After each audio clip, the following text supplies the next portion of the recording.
tout homme peut se tromper, tout prophète peut se tromper. Voilà pourquoi c'est injuste d'appeler rapidement quelqu'un parce qu'il s'est trompé, qu'il est un faux prophète ou qu'il a un faux don.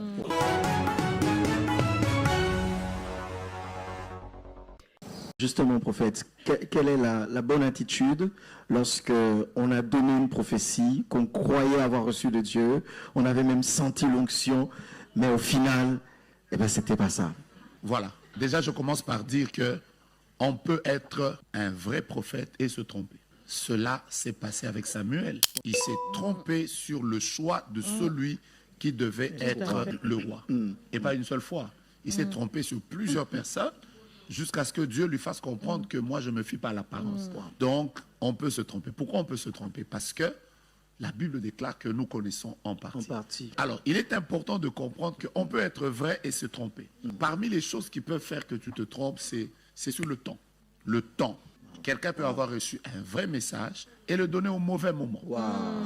Donc, il peut avoir reçu, c'est un vrai message, mais voilà.